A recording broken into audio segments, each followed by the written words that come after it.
Thanks for logging on to Wayne.com for another edition of Inside the Zone alongside Tom Davis from the News Sentinel. I'm Glenn Marini, and I thought we agreed you were wearing a seersucker this week. I was going to, but I left it at home, and I was running late, so I just dressed normally. Sorry about that. Won't happen again. We're going to keep it formal for the rest of the year, starting now. First off, before we get into any of the games here in Week 5, and there are some really good ones out there, we were talking about before the show about how tight some of the conference races are, even more tighter than we thought they were going to be a couple weeks ago. Well, they're more tighter, and there's some surprising teams that are involved. I mean, in the NHC, before the season, I was just thinking Homestead all the way, but really what it's turned out to is East Noble and New Haven have been incredible. And right now they have the lead. They're both undefeated in the conference, but there's 5 teams in that league that are only 1 game back. So, we're only midway through, and so anything can happen at this point. But that race is very, very close. The SAC has 3 undefeated teams, and Bishop Dwenger, Bishop Luers, and Wayne. And Luers and Wayne play this week, so that'll eliminate one of those. And then if you dabble down to the ACAC, you've got Bluffton, Heritage, and Leo that are all undefeated. And then Adams Central, the surprising Flying Jets, are just a game back as well. So, there's not a lot of separation there between the top 2 tiers of teams. When you take a look at some of the teams that you just mentioned, I mean, some of those are big-time surprises, I think. Bluffton, they won 2 games in the last 2 years under Nick Nicholas.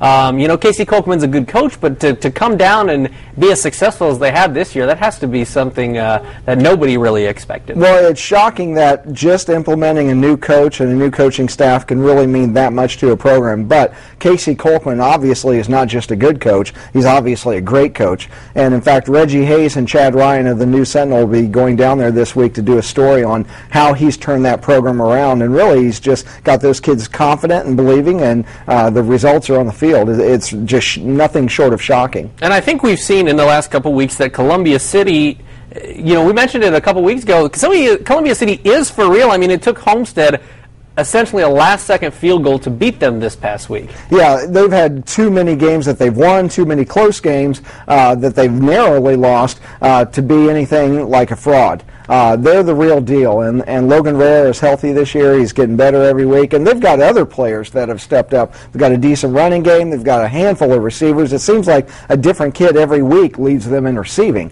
and Randy Hudgens has done a magnificent job there. I think that's what makes this season so much fun, because in the first couple weeks it was like Luers and Dwenger are just going to run through it, and now you're seeing teams like Bluffton and teams like Columbia City come out of the woodwork, teams that have had success in the past and are now looking to compete for conference championships. Speaking of conference championships, you touched on this one a little bit earlier as we get into the games. Luers versus Wayne, a huge game in the SAC, especially considering how much Luers struggled in terms of the score, 16-14 last week against Harding. Both teams undefeated in conference. Right. A week ago, I would have said this is not going to be that close of a game because Bishop Luers has played so well this year. But they really struggled against Harding.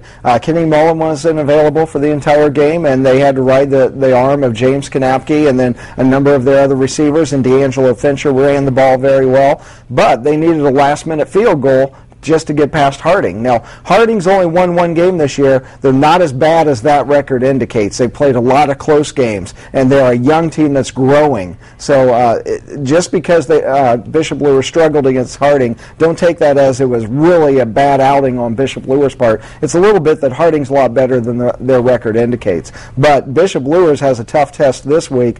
Wayne, I don't know what to say about Wayne. Last week, they had 18 penalties, including 5 unsportsmanlike conducts against Northside. Really shouldn't have won the game. They didn't deserve to win the game, but they found a way to get it done with a backup quarterback because Jordan Patterson was suspended for the 2nd time this season.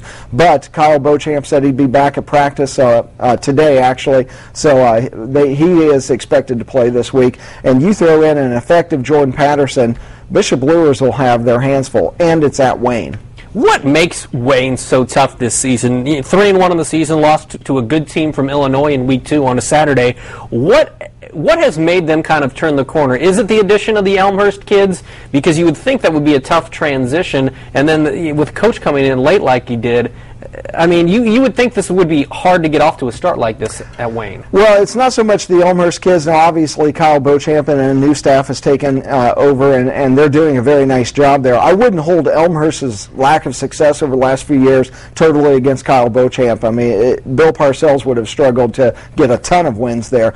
But what makes Wayne so difficult to deal with is they can really play well on both sides of the ball. Their defense is really, really strong, but offensively, they can run the ball with 4 or 5 different guys. I mean, I was writing down the rushing totals, and it seems like, okay, a different guy ran the ball every play. And they didn't even have Jordan Patterson that game last week that I covered at Northside. So when you have to key on 4 or 5 different guys, it is almost impossible to stop.